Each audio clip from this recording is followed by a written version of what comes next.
Hi, I'm Honey, and I am so excited to talk to you about this Surviving Mindcrack Island Day 1 recap, looking back, whatever, episode. Oh, so many things happened. It has been so long since those things happened. It's actually a good thing for me that I'm having to re-edit the footage because I don't even have the same software for editing that I had 2 years ago. I had a computer hard drive die that had that footage on it, and I was having problems. And I'm like, wait, if you're dying, save the survivor footage. And I very delicately spent like a weekend moving over small chunks of footage and making sure, coming and going as I could to make sure that I didn't lose that. And having to go through it now lets me sort of refresh with all the little nuances and all the memories. So this is an incredibly nostalgic time right now because I'm looking back at this project and I'm sort of seeing and hearing me doing things then that I still say and do now. And because we can finally talk about it, albeit one day at a time, right? Our participation to a point.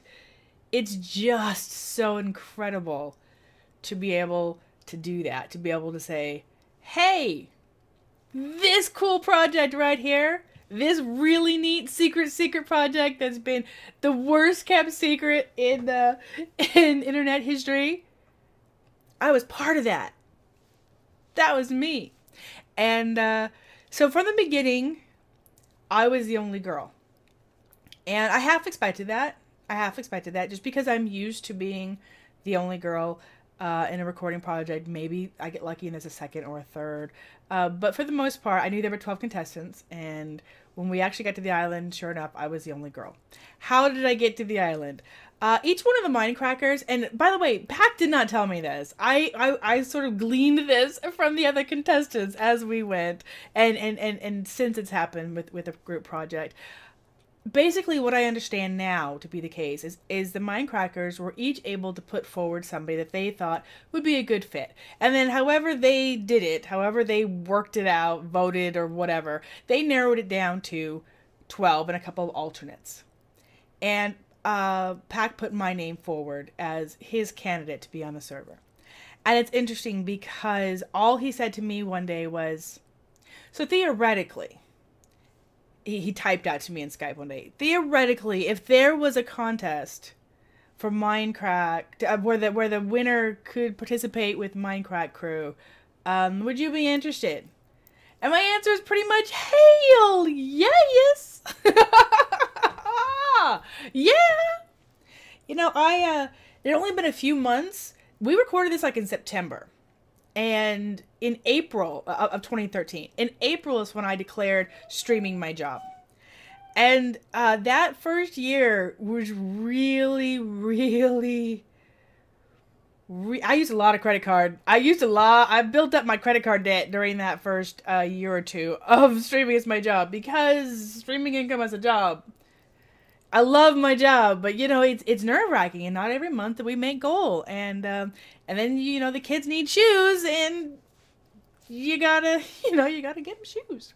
So it was one of those things where I was relatively new as this is my job, and at the same time, we lost Joshua. My son died in May of 2013, and so it was one of those. It was a very emotional roller coaster time frame. We moved in here into this house just before we recorded this project, and before then I was streaming and recording in the living room with my kids coming and going, and so this was nice to be able to have my recording in my room with minimal background noise when I needed it. And so there was just so many things in my personal life going on, and this was just an incredible honor and a big excitement to be able to be invited for, to be thought of, and to eventually be able to actually participate in. Now, over 2 years later, it's releasing, and I think I can say with ease, like the rest of everybody in the project, thank goodness and hallelujah that it's out there. Because at this point, we just want it out there. But it's not just out there. It's out there and it's good. the main series that's out there on the Play Mindcrack channel, it's incredible. I'm looking at this editing, and you got 21 Mindcrackers all filming at different hours, at different times, all around us, invisible. And they had to match up all those hours of footage from all those perspectives. It's an editing nightmare. No wonder Good couldn't do it on his own. And so to see it out there is just incredible. Incredible. So my name was put up by Packrat, and somehow I managed to be one of the top 12. And I got contacted by BTC, and we went through the whole process of, are you available these dates or these dates? And it was like, I will be available. Anyway, so it was just really, really a neat thing, kind of building up to it. And in this first day, I was very, very nervous. I didn't know what I was getting into. I really didn't. I asked Pack, and he just said, I told you, it's a contest and the winner gets on there. You'll see when you're there. I'm like, okay. And so various people had talked to various others, and they had differing amounts of information. So we went in there, and of course I'm the only girl. And I'm okay with that. I'm used to that. That happens. And you have to remember the significance of that. Aurelian was not part of Mindcrack. At the time of this recording, if I had won, and I'm not saying I did or I didn't, I'm just saying that the prize at the time of this recording, the prize is to be part of Mindcrack. So in my mind, if I win this thing, I'm the first female Mindcracker. That's kind of cool. Are you with me? You with me? That's kind of cool. Okay. Now I love Aurelian. And I really think she's a great fit with the guys. I saw her at the big 48-hour marathon fundraiser that they did, and it was so neat. When she's just like, "Yeah, I'm just one of the bros. I'm just one of the guys," and that's terrific. It's great to see her there, and I'm really glad that she's part of that. And you have to understand, Seth was part of the recording with this, and he was talking to us, but he was still the new Mindcracker. He wasn't even announced as being a Mindcracker yet. So Cole wasn't part of Mindcrack. There's a whole different sort of dynamic. And for me, there was a lot of buzz amongst the contestants, and, kind of in my own head of, is Mindcrack ready for a girl? And so I wasn't sure if that would go for me or against me. I half expected to be just like voted off instantly. It's like, nope. You are dismissed. And the fact that I wasn't really did surprise me.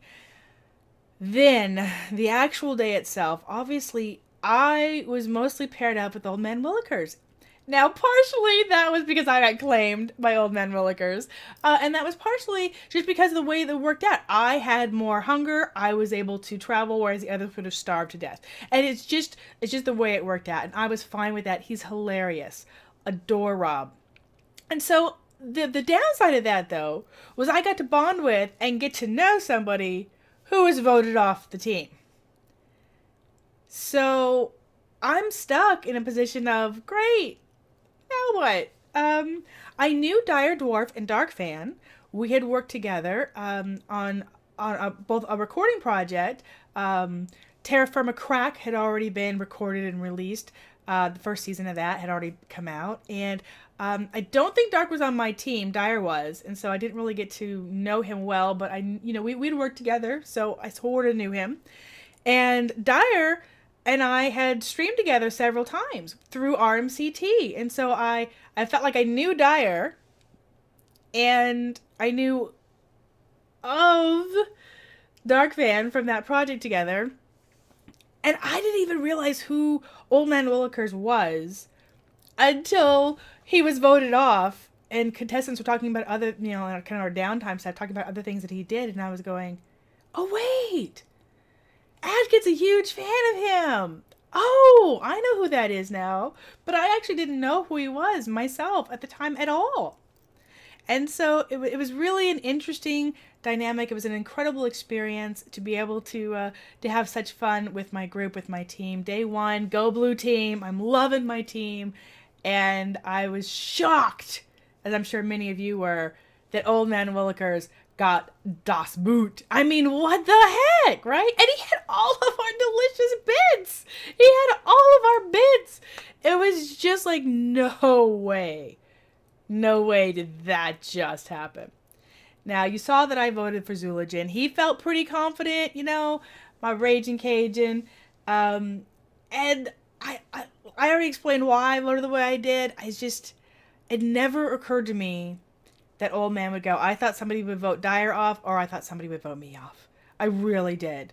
And so there was a sense of relief, there was a sense of shock, and there was a sense of dawning realization that, okay, day one's down. I'm still in this, but my team has nothing. We are so behind the 8 ball. I also, confession, have never watched a single episode or a minute of Survivor. Like, I'm aware of the concept of Survivor. I've seen like parodies of Survivor. I mean, I get it, but I've never seen it. And so I didn't know a lot of the nuances that everybody's like, oh, okay, so now this is going to happen. Wait, what's happening? Wait, what does that mean? You know, and so there was a lot of that stuff that I was just completely and utterly clueless about. So anyway, that is my take on day one, how I came to be there, what the process was like. I was so nervous. I was really, really, really, really aware that there are people invisible all around watching, and I felt so out of my league, right? Itty bitty streamer, itty bitty YouTuber. I felt so out of my league. But it was such fun. It was such fun, and I adored it. And of course, because of that contact, because of this group, I was able to meet Old Man Willikers, to work with Rob. And you guys have seen, those of you who watched me before, who've been here, you know that I went to Minecon 2013 in Orlando, Florida, because Rob gave me an extra ticket. And so I just paid for my plane ticket, and I stayed in a hotel that I shared with Lady Onyx. And so I ended up going to Minecon because of Old Man Willikers, who I met on this project in this day, who we ended up having contact after that. And it was an incredible thing. I had not shown my face.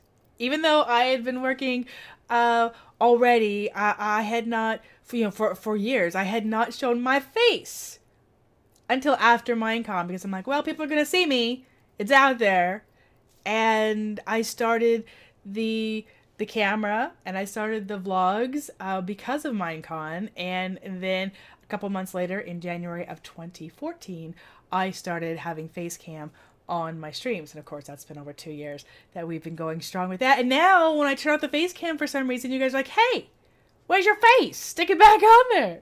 And it's like a foreign concept for me not to have the camera up. So anyway, a lot of things came from this experience. And I just wanted to say thank you for watching. Thank you, Good and BBTV and all those things. Thank you, broadband. Or sorry, whatever it is. Thank you for you guys coming together and editing this and working this all out so that it can finally be released. Because I think it's an incredible idea and an incredible project. And I hope you do too. That's it, guys. Bye.